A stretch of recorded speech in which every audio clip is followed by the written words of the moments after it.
Jeffries and Smith employed James Jacobson to act as a recruiter to find men. Jacobson engaged in, quote, tryouts with men across the world where he would typically pay them to engage in sex acts with him. The defendants would fly the selected men to Jeffries and Smith's homes in the Hamptons in New York City or to hotels around the world in such places as England, France, Italy, Morocco, and St. Bart's for the purpose of attending events to engage in commercial sex.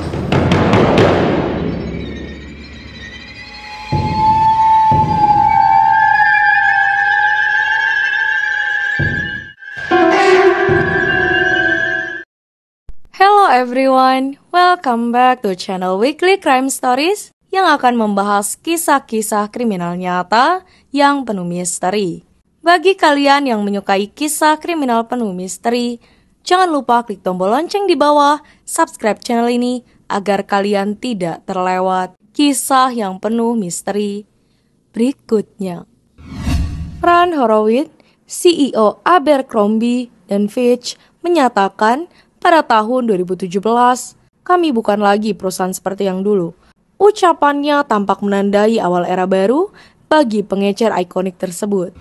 Namun, bayang-bayang masa lalunya yang dipersonifikasikan oleh mantan CEO kontroversialnya, Michael S. Jeffries, terbukti sulit dihindari. Di bawah kepemimpinan Jeffries yang memimpin perusahaan dari tahun 1992 hingga 2014, Abercrombie terkenal karena praktik perekrutan diskriminatif, pemasaran yang terlalu seksual, dan citra eksklusif yang mengasingkan banyak pelanggan potensial. Toko-tokonya menyerupai klub malam dengan pencahayaan redup, musik berdentam, dan gambar model setengah telanjang yang sempurna mengaburkan batas antara mode dan fantasi. Di balik fasad glamor ini ada seorang pria yang bergaya kepemimpinan dan perilaku pribadinya kelak memicu tuduhan yang jauh lebih gelap daripada pelanggaran perusahaan. Kejatuhan kekaisaran yang berkilau pada saat Jeffries mengundurkan diri pada tahun 2014, kekaisaran Abercrombie sedang runtuh. Gugatan hukum dan kemarahan publik telah menguras pangsa pasarnya. Namun, hanya sedikit yang bisa membayangkan pengungkapan kotor yang akan muncul hampir 1 dekade kemudian. Pada 14 November 2024, Jaksa Federal mendakwa Jeffries yang kini berusia 80 tahun dengan tuduhan mengatur jaringan perdagangan manusia dari tahun 2008 hingga 2015. Pasangan romantisnya, Matthew Smith, berumur 61 tahun, dan perekrut James Jacobson, berumur 71 tahun, juga didakwa. Bersama-sama mereka diduga memaksakan pria muda dengan janji kontrak modeling yang menguntungkan, mengeksploitasi mereka di acara-acara bergengsi di seluruh dunia. Penangkapan Jeffries mengguncang industri mode. Saat ia berdiri di pengadilan dan menyatakan tidak bersalah, sikapnya yang telah menyembunyikan beratnya tuduhan yang dihadapinya. Jaksa menggambarkan gambaran yang mencekam tentang seorang pria yang menggunakan posisi dan kekayaannya untuk memangsa individu rentan, seringkali menyamarkan tindakannya dengan kedok profesionalisme. Ia dibebaskan dengan jaminan sebesar 10 juta US dollar dengan penahanan rumah. Jeffries menjadi simbol kekuasaan yang tidak terkendali. Jeffries lahir di Oklahoma dan dibesarkan dalam keluarga konservatif, tampak sebagai kandidat yang tidak mungkin untuk menjadi terkenal seperti ini.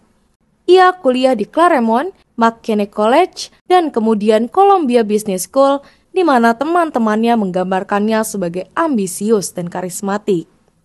Namun, selama awal karirnya di merek retail, rekan-rekan mencatat obsesinya yang meningkat terhadap estetika dan kendali. Pada saat ia memimpin Abercrombie, Jeffries telah menjadi terkenal karena mikromanajemen dan obsesinya pada penampilan fisik. Ia pernah menyatakan dalam sebuah wawancara bahwa mereknya menargetkan anak-anak keren dan tampan. Sebuah sentimen yang kemudian menghantuinya. Kehidupan pribadinya mencerminkan etos profesionalnya sangat terkurasi dan sangat rahasia. Hanya sedikit orang di luar lingkaran dalamnya yang tahu tentang hubungannya dengan Smith, seorang mantan model atau Jacobson yang pesonanya membuatnya menjadi perekrut yang efektif. Pengungkapan tuduhan, tuntutan hukuman ini mengungkapkan sejauh mana dugaan kejahatannya. Jaksa menjelaskan bagaimana Jacobson mengidentifikasi pria muda di pesta-pesta dan melalui media sosial menggoda mereka dengan janji ketenaran. Para rekrut ini diterbangkan ke destinasi mewah, di mana mereka dilaporkan menerima kartu hadiah Abercrombie sebagai kompensasi setelah diserang. Dampak bagi Abercrombie implikasinya sangat berat. Meskipun perusahaan telah membantah keterlibatannya dalam skema Jeffries, para kritikus berpendapat bahwa budaya perusahaannya di bawah kepemimpinannya memungkinkan pelanggaran semacam itu terjadi.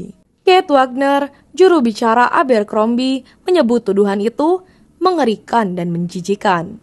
Menekankan bahwa perusahaan kini telah berubah menjadi organisasi yang didorong oleh nilai-nilai, namun kerusakan reputasinya tidak dapat disangkal. Budaya kerahasiaan di balik topeng perusahaan ada budaya ketakutan dan kebisuan. Karyawan menggambarkan lingkungan di mana perbedaan pendapat tidak didorong dan loyalitas kepada Jeffries menjadi yang utama. Atmosfer ini ditambah dengan persona Jeffries yang sangat berpengaruh menciptakan lingkungan yang subur bagi pelanggaran. Biaya penebusan upaya Fran Horowitz untuk merombak citra Abercrombie telah membuahkan hasil signifikan. Pendapatan pengecer ini melebihi 4 miliar US dollar tahun lalu, tonggak yang belum pernah tercapai dalam lebih dari 1 dekade. Namun, tuduhan baru ini mengancam untuk merusak kemajuan selama bertahun-tahun. Jalan di depan saat kasus federal terhadap Jeffries berlangsung, implikasi yang lebih luas untuk akuntabilitas perusahaan dan industri mode semakin jelas. Dapatkah sebuah perusahaan benar-benar menjauhkan diri dari dosa-dosa mantan pemimpinnya? Bagi Abercrombie, jawabannya mungkin terletak pada kemauannya untuk menghadapi masa lalunya secara langsung, berapapun biayanya. Bagi para korban, proses hukum merupakan kesempatan untuk mendapatkan keadilan dan penyelesaian. Namun, bekas-bekas eksploitasi tidak mudah disembuhkan. Seperti yang dinyatakan oleh seorang penyintas secara anonim, apa yang terjadi pada kami bukan hanya tentang kekuasaan satu orang, tetapi tentang sistem yang membiarkannya lolos begitu saja. Kisah Michael S. Jeffries bukan sekedar kisah peringatan tentang kekuasaan yang tidak terkendali. Kisah ini merupakan pengingat akan kebutuhan abadi akan kewaspadaan, akuntabilitas, dan belas kasih dalam mengejar keadilan. Bagi kalian yang menyukai kisah kriminal seperti ini, jangan lupa dibantu klik like, komen, share, serta subscribe channel ini. Dan untuk para penonton serta komentator setia, terima kasih telah membantu Weekly Crime Stories menjadi lebih baik lagi. Terima kasih.